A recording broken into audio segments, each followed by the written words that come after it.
Good morning students, MKH video series में आपका स्वागत है। इस वीडियो में हम 13.8 प्रश्नावली को कंटिन्यू करेंगे। तो 13.8 प्रश्नावली के 2 क्वेश्चन हमने पिछली वीडियो में कर लिए थे। इस वीडियो में हम तीसरा क्वेश्चन स्टार्ट करेंगे। तो तीसरा क्वेश्चन दिया है, धातु की एक गेंद का व्यास, प्रश्न नंबर 3, धातु की एक गेंद का व्यास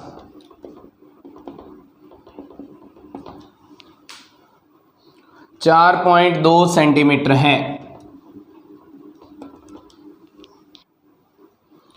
यदि इस धातु का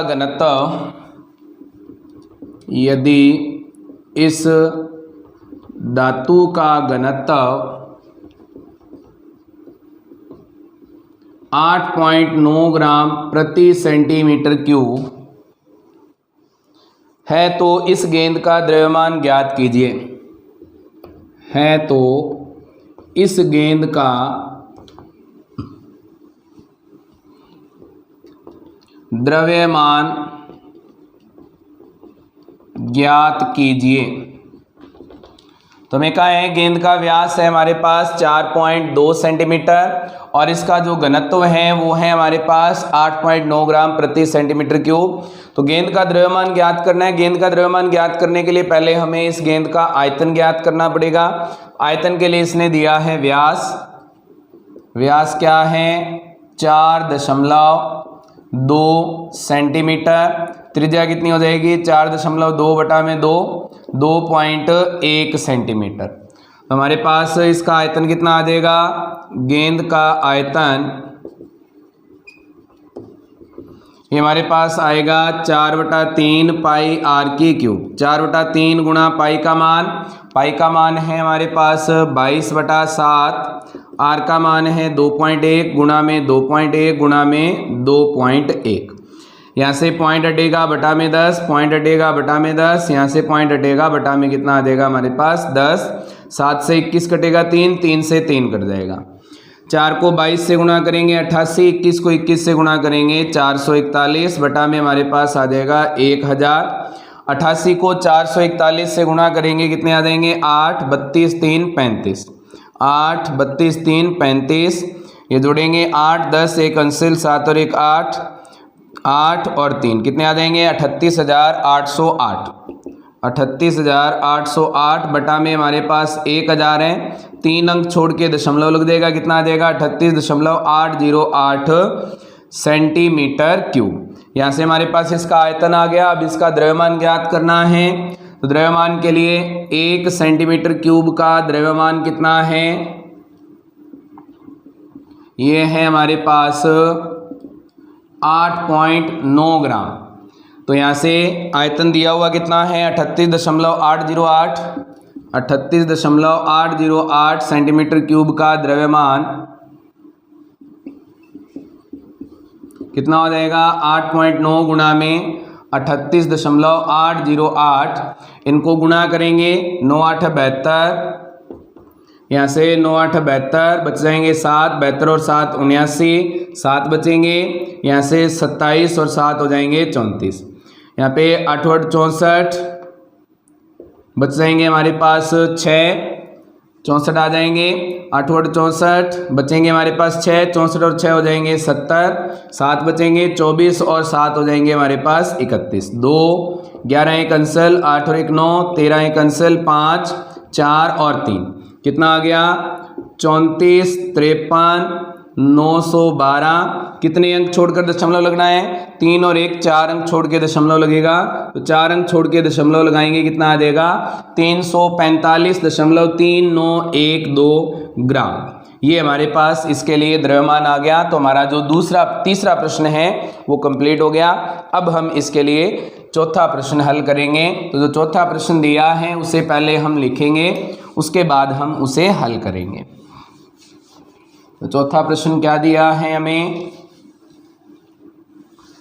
चौथा प्रश्न दिया है हमें इसने, चंद्रमा का व्यास पृथ्वी के व्यास का लगभग 1/4 है। प्रश्न नंबर 4, चंद्रमा का व्यास पृथ्वी के व्यास का लगभग 1/4 है।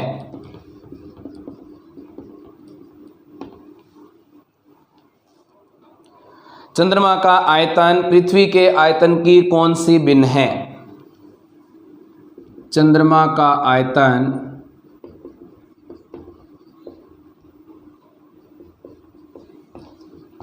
पृथ्वी के आयतन की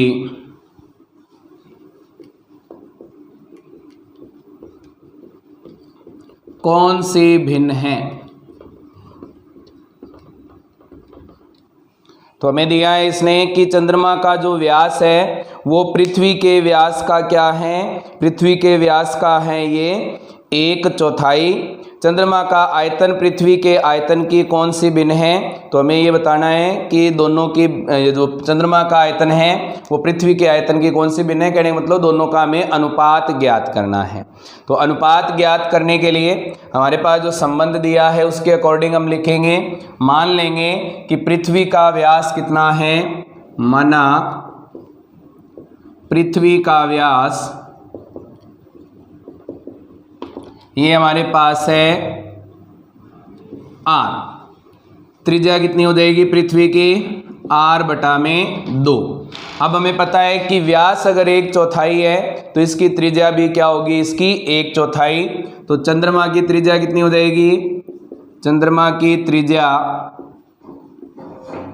क्या बनेगी? 1/4 करना है इसका, तो r/2 का 1/4 करेंगे, कितना आ जाएगा? r/8। तो यहाँ से हमारे पास चंद्रमा की त्रिज्या आ गई, पृथ्वी की भी त्रिज्या हमारे पास आ गई है। अब हमें इसको लिखना है r1 से और इसको लिखना है हमें r2 से। हमें क्या करना है? इनके आयतनों का अनुपात ज्ञात करना है। तो चंद्रमा का आयतन बटा में हमारे पास पृथ्वी का आयतन कितना आएगा? चंद्रमा का आयतन क्या होगा? 4/3 पाई r³ चंद्रमा के लिए त्रिज्या क्या ली हुई है हमने? r2। उसके बाद में पृथ्वी का आयतन क्या होगा? 4/3 पाई r³ और पृथ्वी के लिए त्रिज्या क्या ली हुई है हमने? r1। यहाँ से 4/3 पाई से 4/3 पाई कैंसिल हो जाएगा। r2 का मान कितना है? r2 का मान है हमारे पास r/8 गुणा में r/8 गुणा में हमारे पास आ जाएगा r/8, क्योंकि क्यूब थी, r1 की क्यूब करनी है तो r/2 गुणा r/2 गुणा में हमारे पास है r/2। ये भाग वाला मान गुणा में जाएगा तो ये पलट जाएगा, क्या बन जाएगा हमारे पास? r/8 गुणा r/8 गुणा में r/8 गुणा ये r/2 है, ये क्या देंगे? 2/r 2/r और 2/r। r से r कैंसिल, r से r कैंसिल और r से r कैंसिल। 2 से 8 कटेगा 4, 2 से 4 कटेगा, ये बच जाएगा 2, 2 से 2 कट जाएगा। ऊपर क्या बच गया हमारे पास? 1। 8 को 8 से गुणा करेंगे, कितने आ जाएंगे? 64। तो इन दोनों की जो अनुपात है वो कितना है? 1/64। इसका मतलब चंद्रमा का जो आयतन है वो पृथ्वी के आयतन की कौन सी भिन्न है? 1/64 है। तो हमारा जो चौथा प्रश्न है वो कंप्लीट हो गया। अब हम इसका 5वां प्रश्न हल करेंगे। तो जो 5वां प्रश्न दिया है उसे हम पहले लिखेंगे, उसके बाद हम उसे हल करेंगे। तो 5वां प्रश्न क्या दिया है हमें? दिया है इसने व्यास 10.5 सेंटीमीटर वाले, प्रश्न नंबर 5, व्यास 10.5 सेंटीमीटर वाले एक अर्धगोलाकार कटोरे में, एक अर्धगोलाकार कटोरे में कितने लीटर दूध आ सकता है? कितने लीटर दूध आ सकता है? तो इसने कहा है कि हमारे पास एक अर्धगोलाकार कटोरा है जिसका व्यास है 10.5 सेंटीमीटर। हमें इसमें ये बताना है कि इसमें कितना दूध आ जाएगा लीटर में। तो इसके लिए व्यास दिया है हमें कितना? 10.5 सेंटीमीटर। ये बन जाएगा 21/2 सेंटीमीटर। त्रिज्या कितनी हो जाएगी 21/2 गुणा 2 कितना आ जाएगा हमारे पास 21/4 सेंटीमीटर। तो त्रिज्या आ गई हमारे पास। हमें इस अर्धगोले का आयतन ज्ञात करना है। अर्धगोले का आयतन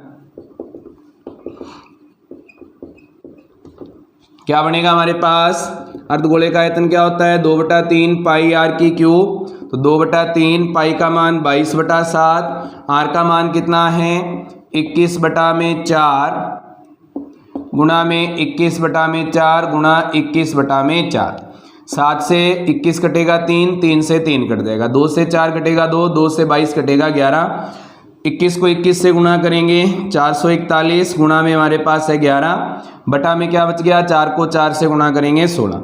11 से गुणा करेंगे पहले कितना आ जाएगा हमारे पास 11 एकम 11, एक बचेगा 44 और 1 45, 4 बचेंगे 44 और 4 48 बटा में हमारे पास कितना है 16। 16 का भाग देंगे कितना आ जाएगा हमारे पास 16 3 48, यहाँ देगा 0, 16 3 48, बच जाएंगे हमारे पास 3, ये आ जाएंगे हमारे पास 16 एकम 16, 14 बच जाएंगे, ये हमारे पास आ जाएगा 16 6 96, 16 7 112, 16 8 128। तो 303.18 किस में आया है ये सेंटीमीटर क्यूब में। तो उसका आयतन क्या है 303.18 सेंटीमीटर क्यूब। हमें लीटर में बदलना है इसे, तो 1 सेंटीमीटर क्यूब को लीटर में बदलते हैं तो किससे भाग करते हैं 1000 से।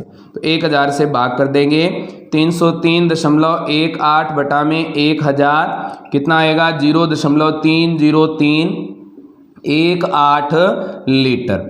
तो इसमें कितना दूध आ सकता है 0.30318 लीटर दूध आ सकता है। तो हमारा जो 5वां प्रश्न है वो कंप्लीट हो गया। अब हम इसका छठा प्रश्न हल करेंगे। तो जो छठा प्रश्न दिया है उसे पहले हम लिखेंगे और उसके बाद फिर हम उसे हल करेंगे। तो छठा प्रश्न क्या है हमारे पास, एक अर्धगोलाकार टंकी, प्रश्न नंबर 6, एक अर्धगोलाकार टंकी 1 सेंटीमीटर मोटी एक लोहे की चादर से बनी है। 1 सेंटीमीटर मोटी एक लोहे की चादर से बनी है।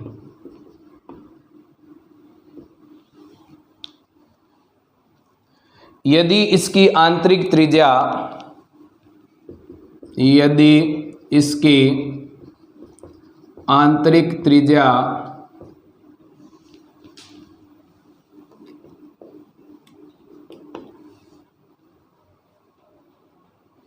1 मीटर है तो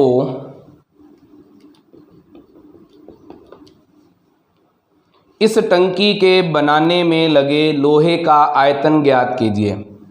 इस टंकी के बनाने में लगे लोहे का आयतन ज्ञात कीजिए।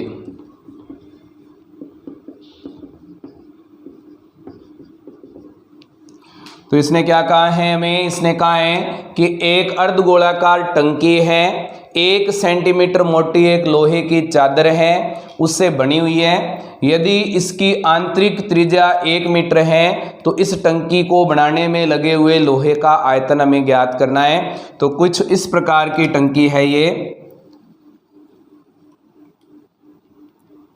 इसके लिए इसने कहा है कि हमारे पास ये 1 सेंटीमीटर मोटी चादर से बनी हुई है।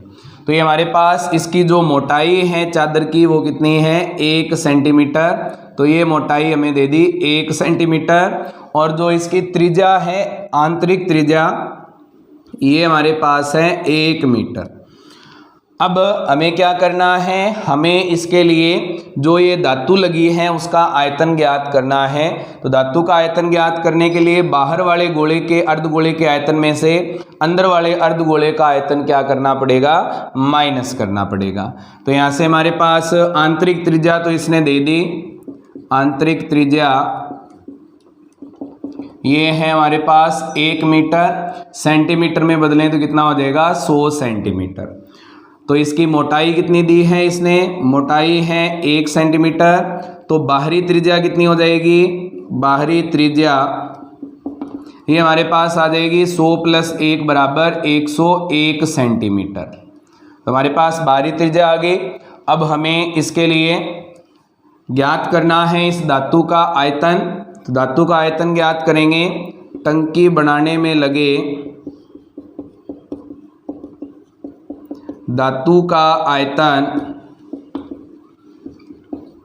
कितना हो जाएगा हमारे पास, 2/3 पाई आर की क्यूब बाहर वाले अर्धगोले का आयतन और 2/3 पाई आर की क्यूब अंदर वाले अर्धगोले का आयतन। बाहर वाले अर्धगोले के लिए हमने त्रिज्या क्या ली हुई है, ये अंदर वाली त्रिज्या हम r1 मान लेते हैं, बाहर वाली त्रिज्या हम r2 मान लेते हैं। तो बाहर वाली त्रिज्या r2 है और अंदर वाली त्रिज्या हमारे पास है r1। क्या बनेगा यहाँ से, 2/3 पाई अंदर बच जाएगा r2 की क्यूब माइनस r1 की क्यूब। यहाँ से 2/3 पाई का मान 22/7, r2 की क्यूब क्या है, r2 कितना है 101, तो 101 की क्यूब। उसके बाद में माइनस r1 का मान कितना है 100, तो 100 की क्यूब। यहाँ से क्या आ जाएगा हमारे पास 2/3 गुणा 22/7, 101 की क्यूब कितनी होगी, 101 को 101 से गुणा करेंगे 101 00, ये आ जाएगा 101 10201, ये 10201 आ गया। इसे हमें गुणा करना है 101 से, गुणा करेंगे कितना आ जाएगा 10201 000, फिर हमारे पास आ जाएगा 10201, कितना आएगा 10303, ये हमारे पास 0 फिर 1, कितना आ गया 1030301, 1030301 माइनस 100 की क्यूब कितनी हो जाएगी, 100 की क्यूब हो जाएगी हमारे पास 10 लाख। यहाँ से घटाएंगे, इसमें क्या बनेगा 22 दूना 44 बटा में 7 कितने हो जाएंगे 21, घटाएंगे कितने आएंगे यहाँ से, ये आ जाएंगे 10 लाख में 10,03,000, ये हमारे पास 30,301 में से हम 10 लाख घटाएंगे तो क्या बचेगा यहाँ से 30,301। 21 का भाग जाएगा नहीं, पहले हम इसको गुणा कर देंगे फिर 21 का भाग कर देंगे। 44 को 30,301 से गुणा करेंगे, 30,301 से 44 को गुणा करना है तो 4 0 12 याद आएंगे 12। इसके बाद में हमारे पास 4 0 2 1 2 1 4 4 2 3 3 3 और 1, कितना आ गया हमारे पास, ये आ जाएगा 13 33 244, तो आ गया 13 33 244 बटा में हमारे पास कितना है 21। 21 का भाग देंगे कितना आ जाएगा हमारे पास, 21 का भाग देंगे तो इधर भाग कर देते हैं, कितना है 13 33 244, 21 का भाग करेंगे तो 21 5 105, 21 6 126, बच जाएंगे हमारे पास 7, ये ऊपर से 3 आ जाएंगे, 21 3 63, बचेंगे 10, यहाँ से हमारे पास 2 आ जाएगा, 21 चौका 84, कितने बच जाएंगे हमारे पास, 12 में से 4 घटेंगे 8, यहाँ से हमारे पास 9 में से 8 घटेंगे 1, ऊपर से आ जाएगा 4, तो यहाँ पे कितना बनेगा 21 6 126, 21 7 147, 21 8 कितने हो जाएंगे 168 और 21 निमा कितने होंगे 189, 21 8 पे जाएगा 8 पे भाग जाएगा, कितना आ जाएगा 168, कितने बचेंगे 14 में से 8 घटेंगे 6, 7 में से 6 घटेंगे 1 और ऊपर से हमारे पास आ जाएगा 4। तो अब ये 8 पर भाग नहीं जाएगा, कितने पर भाग जाएगा 7 पर, कितना आ जाएगा 147, कितना बचेगा हमारे पास 14 में से 7 घटेंगे 7, 5 में से 4 घटेंगे 1, दशमलव लग जाएगा, यहाँ पे आ जाएगा 0, कितने पर भाग जाएगा 8 पर 168, यहाँ से बचेंगे 2, भाग नहीं जा रहा तो यहाँ पे क्या आ जाएगा 0, फिर भी भाग नहीं जा रहा तो यहाँ पे 0 आ जाएगा, यहाँ पे भी हमारे पास आ जाएगा 0, ये भाग जाएगा अब 9 पर, तो कितना आ गया 63,487.809 सेंटीमीटर क्यूब इसका हमारे पास आयतन है। इतना लोहा इसके अंदर लगा हुआ है। ये सेंटीमीटर क्यूब में है। अगर हमें मीटर क्यूब में चेंज करना हो तो इसे हम 10 लाख से भाग कर देंगे तो हमारे पास ये मीटर क्यूब में चेंज हो जाएगा। तो ये हमारा छठा प्रश्न जो है वो कंप्लीट हो गया। अब हम इसका 7वां प्रश्न हल करेंगे। तो 7वां प्रश्न हमें क्या दिया है इसने, तो 7वां प्रश्न दिया है, उससे पहले हम लिखेंगे, उसके बाद हम फिर इसे हल करेंगे।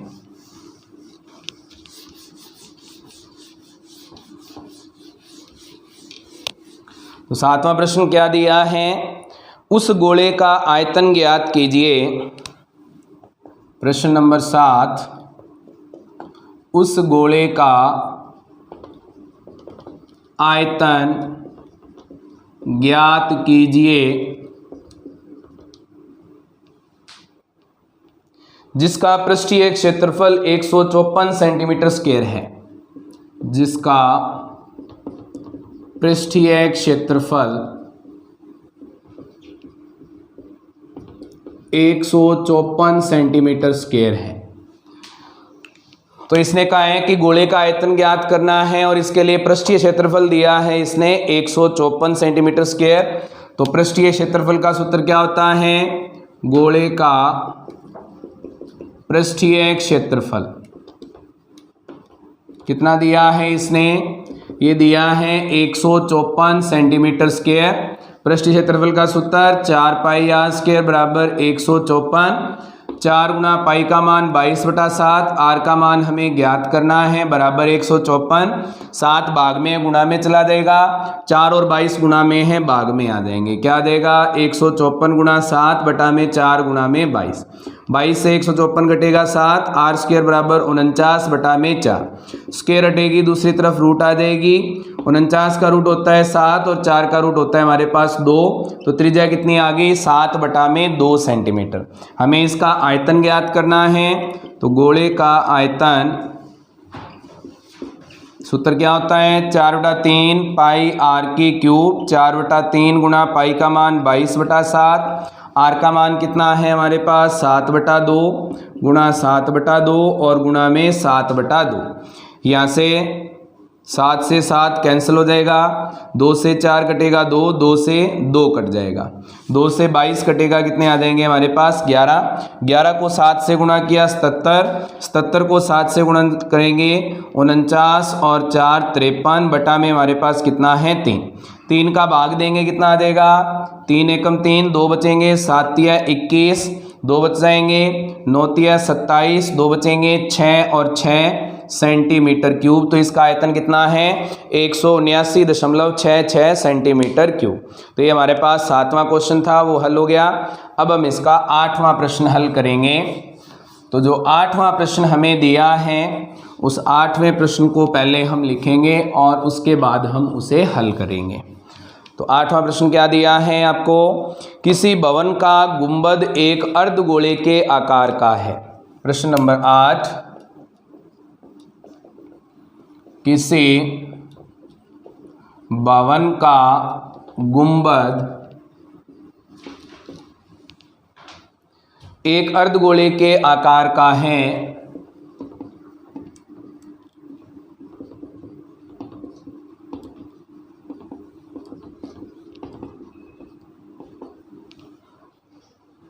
अंदर से इसमें सफ़ेदी कराने में, अंदर से इसमें सफ़ेदी कराने में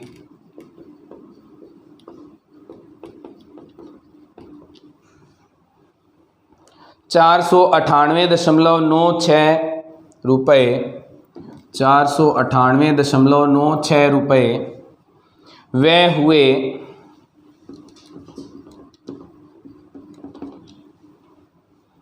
यदि सफ़ेदी कराने की दर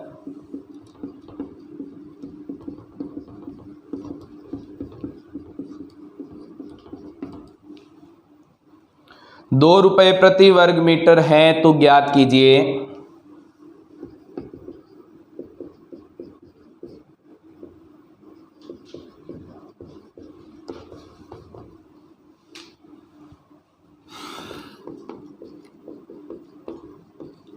क्या ज्ञात करना है हमें? पहला पार्ट इसने दिया है गुंबद का आंतरिक वक्र पृष्ठीय क्षेत्रफल।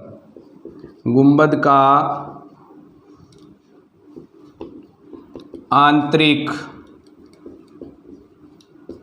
वक्र पृष्ठीय क्षेत्रफल। तो आंतरिक वक्र पृष्ठ क्षेत्रफल ज्ञात करने के लिए हमें कुल खर्च दिया हुआ है और इसका व्यय की दर दी हुई है। तो यहाँ से हमारे पास वक्र पृष्ठ क्षेत्रफल आ जाएगा, क्या बनेगा? 2 रुपए में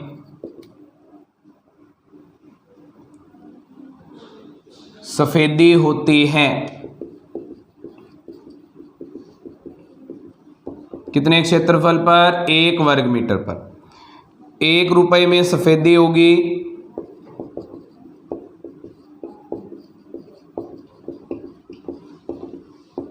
कितने क्षेत्रफल पर? 1/2 वर्ग मीटर पर। और खर्च कितना आया है? 498.96 रुपए में सफेदी होगी। कितना आएगा? 1/2 गुणा में 498.96 मीटर स्क्वायर। 2 का भाग देंगे 2, 4, 9, ये आ जाएगा हमारे पास 0.4 और 8, 249.48 मीटर स्क्वायर पर। तो ये जो हमारे पास मान आया है क्षेत्रफल का, वो क्या आया है? आंतरिक वक्र पृष्ठीय क्षेत्रफल। ये हमारे पास आ गया। दूसरा पार्ट इसने क्या पूछा है? गुंबद के अंदर की हवा का आयतन। दूसरा पार्ट हमारे पास है गुंबद के अंदर की हवा का आयतन। तो इसका आयतन ज्ञात करने के लिए हमें क्या करना पड़ेगा? हमें इसकी त्रिज्या ज्ञात करनी पड़ेगी। और त्रिज्या के लिए हमें दिया है इसने वह आंतरिक वक्र पृष्ठीय क्षेत्रफल कितना है? 249.48। और आंतरिक वक्र पृष्ठ क्षेत्रफल का सूत्र क्या होता है? 2πr²। ये किसके लिए है? अर्धगोले के लिए। बराबर में क्या आ जाएगा? 249.48। यहाँ से पाई का मान दिया है क्या इसने? पाई का मान इसने नहीं दिया है। पाई का मान हम 22/7 ही रखेंगे। तो यहाँ से 2 गुणा पाई का मान 22/7, आर का मान हमें ज्ञात करना है 249.48। 7 भाग में गुणा में चला जाएगा, 2 और 22 गुणा में है, भाग में आ जाएंगे। तो आर स्क्वायर बराबर क्या बनेगा? 249.48 गुणा में 7 बटा में हमारे पास आ जाएगा 2 गुणा में 22। यहाँ से 22 का भाग दे देंगे। पहले 22 का भाग देंगे, हमारे पास 22 का भाग चला जाएगा क्या? पहले 11 का भाग दे देते हैं। कितना आ जाएगा? 2। यहाँ से 11 का भाग करेंगे, कितना आ जाएगा? 11 दूना 22, 2 बचेंगे। 11 दूना 22, 7 बचेंगे। 11 छिक्की 66। यहाँ से हमारे पास बच जाएंगे 8, 11 8 88। कितना आ गया? 22.68। 22.68 में 2 का भाग देंगे, कितना आएगा हमारे पास? 2 का भाग देने पर 2 का भाग देंगे आ जाएगा 11.34। फिर से 2 का भाग देंगे, 2 का भाग देने पर कितना आ जाएगा हमारे पास? 5। यहाँ पे बच जाएगा 1, ये आ जाएंगे 6 दूनी 12। यहाँ से बच गया हमारे पास 1 और 7, 5.67 गुणा हमारे पास कितना बच गया? 7। स्क्वायर हटेगी, दूसरी तरफ क्या आ जाएगा? रूट। यहाँ से पहले गुणा कर देंगे इन्हें, 7 7 49, 4 बचेंगे, 42 और 4 46, 4 बचेंगे हमारे पास, 35 और 4 39। स्क्वायर हटेगी, दूसरी तरफ क्या आ जाएगी? रूट। और 39.69। तो यहाँ से आर का मान कितना आया? रूट 39.69। तो आर का मान कितना आ जाएगा? रूट निकालेंगे तो 6.3। तो इसके लिए त्रिज्या कितनी आ गई? 6.3 सेंटीमीटर। अब हमें इसके हवा का आयतन ज्ञात करना है। तो हवा का आयतन ज्ञात करने के लिए हवा का आयतन बराबर क्या आएगा? 4/3 पाई आर की क्यूब। अर्धगोला है तो क्या आएगा? 2/3 पाई आर की क्यूब। तो 2/3 गुणा पाई का मान 22/7 गुणा में त्रिज्या कितनी है? 6.3 गुणा 6.3 गुणा 6.3। पॉइंट हटेगा बटा में 10, पॉइंट हटेगा बटा में 10, पॉइंट हटेगा बटा में क्या आ जाएगा? 10। यहाँ से हल करेंगे, 7 को 63 से काटेंगे 9, 3 को 9 से काट देंगे 3, 3 को 2 से गुणा करेंगे 6, 6 को 22 से गुणा करेंगे ये हमारे पास आ जाएंगे 132, 63 को 63 से गुणा करेंगे ये आ जाएंगे 3969, बटा में हमारे पास कितना बच गया 1000। 132 को 3969 से गुणा करेंगे कितना आएगा 3969 गुणा में 132, 18 एक बचेगा हमारे पास, 12 और 1 13, एक अंशेल, 18 और 1 हमारे पास हो जाएगा 19, एक अंशेल, 6 और 1 7, 3 से गुणा करेंगे 27, 2 बचेंगे, 18 और 2 20, 2 बचेंगे, 27 और 2 29, 2 बचेंगे, 9 और 2 11, इसके बाद 9 6 9 और 3 जोड़ेंगे इनको 8, 10 एक अंशेल, 18 और 1 19, एक अंशेल, 8 और 9 17 और 6 हो जाएंगे 23, 2 बचेंगे, 10 और 2 12, एक अंशेल, 4 और 1 5। यहाँ से हमारे पास कितना आया 523908, 523908 बटा में 1000 है, तो यहाँ से हमारे पास 3 अंक छोड़ के दशमलव लग जाएगा। 523.908 सेंटीमीटर क्यूब इसमें हवा भरी हुई है, तो इसका आयतन कितना आ जाएगा 523.908 सेंटीमीटर क्यूब। तो हमारा जो 8वां प्रश्न है वो कंप्लीट हो गया। अब हम इसका 9वां प्रश्न हल करेंगे। तो 9वां प्रश्न हमें दिया है, उसे पहले हम लिखेंगे, उसके बाद हम हल करेंगे। तो 9वां प्रश्न हमें क्या दिया है इसने, 9वां प्रश्न दिया है इसने लोहे के 27 ठोस गोलों को पिघलाकर, प्रश्न नंबर 9, लोहे के 27 ठोस गोलों को पिघलाकर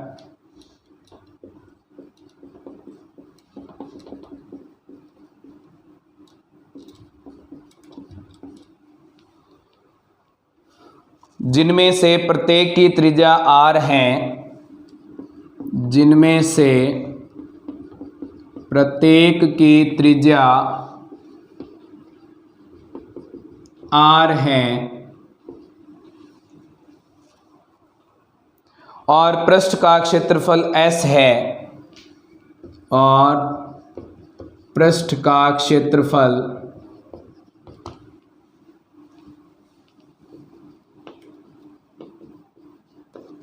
S है, एक बड़ा गोला बनाया जाता है, एक बड़ा गोला बनाया जाता है,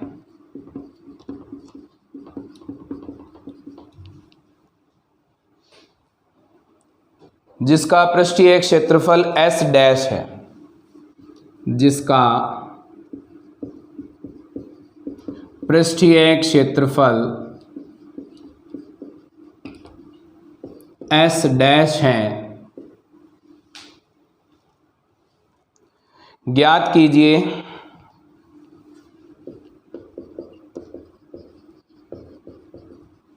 पहला पार्ट इसने दिया है नए गोले की त्रिज्या r डैश, नए गोले की त्रिज्या r डैश। तो r डैश को ज्ञात करने के लिए हमें पता है कि 27 ठोस गोलों को पिघला करके एक बड़ा गोला बनाया गया है, तो 27 ठोस गोलों का कुल आयतन इस बड़े गोले के आयतन के बराबर होगा। तो हम क्या लिख सकते हैं, ये हमारा पहला पार्ट है, क्या लिख सकते हैं इसमें, बड़े गोले का आयतन, बड़े गोले का आयतन बराबर होगा 27 गुणा छोटे गोले का आयतन। यहाँ से बड़े गोले के आयतन का सूत्र क्या होता है, 4/3 पाई r डैश की क्यूब बराबर 27 गुणा में छोटे गोले के आयतन क्या हो जाएगा 4/3 पाई r की क्यूब। यहाँ से 3 से 27 कटेगा 9, 3 भाग में है गुणा में चला जाएगा, और 4 गुणा में है भाग में आ जाएगा, पाई भी गुणा में भाग में आ जाएगा। तो r डैश की क्यूब किसके बराबर आएगी, 9 गुणा 4 पाई r की क्यूब बटा में हमारे पास क्या आ जाएगा बटा में हमारे पास आ जाएगा 4 गुणा पाई और ऊपर गुणा में क्या आ जाएगा हमारे पास 3। 4 से 4 कैंसिल हो जाएगा, पाई से पाई कैंसिल हो जाएगा, 3 को 9 से गुणा करेंगे ये कितना बन जाएगा हमारे पास 27 r की क्यूब बटेगी दूसरी तरफ आ जाएगी रूट क्यूब। तो r डैश का मान कितना आएगा, रूट क्यूब में मान निकालेंगे तो 27 की रूट क्यूब कितनी होती है 3 और r क्यूब की रूट क्यूब कितनी होती है r। तो r डैश का मान कितना है 3r है। तो हमारा जो पहला क्वेश्चन है, पहला पार्ट है वो कंप्लीट हो गया। s और h डैश का अनुपात हमें ज्ञात करना है। दूसरा पॉइंट पूछा इसने s व s डैश का अनुपात। तो इनका अनुपात निकालने के लिए हमारे पास s बटा में s डैश, s का सूत्र क्या होगा, पृष्ठीय क्षेत्रफल का सूत्र क्या होगा, गोला है तो 4 पाई r स्क्वायर बटा में हमारे पास क्या आएगा 4 पाई r डैश की स्क्वायर। यहाँ से 4 पाई से 4 पाई कैंसिल हो गया, r स्क्वायर बटा में r डैश का मान कितना निकाला हमने 3r। तो 3r की स्क्वायर, यहाँ से r स्क्वायर बटा में 9r स्क्वायर, r स्क्वायर से r स्क्वायर कट जाएगा, अनुपात कितना आ जाएगा 1:9। तो हमारा जो दूसरा पार्ट था वो भी कंप्लीट हो गया। अब हम इसका 10वां प्रश्न हल करेंगे। तो 10वां प्रश्न जो हमें दिया है उससे पहले हम लिखेंगे और उसके बाद फिर हम उसे हल करेंगे। तो 10वां प्रश्न क्या दिया है हमें, 10वां प्रश्न दिया है दवाई का एक कैप्सूल, प्रश्न नंबर 10, दवाई का एक कैप्सूल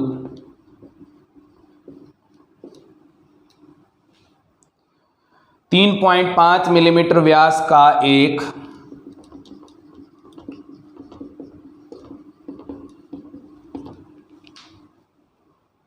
गोला है। इस कैप्सूल को भरने के लिए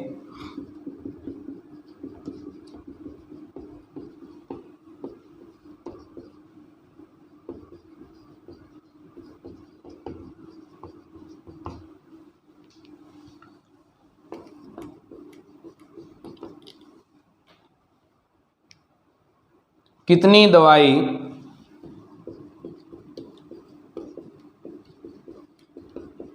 मिलीमीटर क्यूब में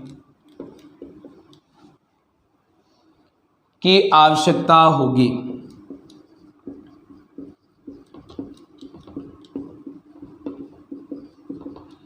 तो हमें दिया है कि दवाई का एक कैप्सूल है जिसका व्यास है 3.5 मिलीमीटर, व्यास का एक गोला है और इस कैप्सूल को भरने के लिए कितनी दवाई की आवश्यकता होगी। तो हमें इसका आयतन ज्ञात करना है। व्यास दिया है इसने कितना, व्यास है हमारे पास 3.5 मिलीमीटर, त्रिज्या कितनी हो जाएगी 3.5 बटा में 2 मिलीमीटर। यहाँ से इस गोले में जो दवाई आएगी, दवाई का आयतन क्या होगा, दवाई का आयतन बराबर 4/3 पाई r की क्यूब, 4/3 गुणा पाई का मान 22/7 और r का मान कितना है 3.5 बटा में 2, 3.5 बटा में 2 और 3.5 बटा में 2। हल करेंगे 7 से 3.5 कटेगा 0.5, 2 से 4 कटेगा 2, 2 से 2 कट जाएगा, 2 से 22 कटेगा कितना आ जाएगा हमारे पास 11। 11 को 0.5 से गुणा करेंगे तो हमारे पास कितना आएगा 5.5, गुणा में हमारे पास कितना है 3.5 और 3.5, 3.5 को 3.5 से गुणा करेंगे कितना आएगा 25, 2 15 और 2 17, याद आएंगे 15 एक अंसिल 10, 5 12 एक अंसिल, ये हमारे पास आ जाएगा 2 और 1, 1225, 2 अंक छोड़ के दशमलव आ जाएगा 12.25 बटा में कितना है हमारे पास 3। 5.5 को 12.25 से गुणा करेंगे तो कितना आएगा, ये हमारे पास आ जाएगा 25, 2 बचेंगे 10 और 2 12, 10 और 1 11, एक अंसिल 5 और 1 6, यहाँ से भी आ जाएगा 5 2 1 6, कितना बनेगा 5 7 3 7 और ये आ जाएंगे हमारे पास 6। 67 375 कितने अंक छोड़ के दशमलव लगाना है 3 अंक छोड़ के, तो 67.375 बटा में हमारे पास 3 है, 3 का भाग देंगे 3 दूनी 6, ये भी आ जाएंगे। 3 दूनी 6, 1 बचेगा। यह देगा 4 तिये 12, 1 बचेगा। 5 तिये 15, 2 बचेंगे। 8 तिये 24। तो हमारे पास इसके लिए आयतन कितना आ गया, कितना हमें दवाई चाहिए होगी, 22.458 मिलीमीटर क्यूब। तो ये हमारे पास 10वां प्रश्न जो है वो कंप्लीट हो गया। इसके साथ ही हमारी जो 13वीं प्रश्नावली है वो कंप्लीट हो गई है। नेक्स्ट वीडियो में हम नेक्स्ट टॉपिक स्टार्ट करेंगे। उम्मीद है कि आपको ये वीडियो पसंद आई होगी। फिर भी कोई चैलेंज है तो आप चैट बॉक्स में लिख करके बता सकते हैं। Thank you students.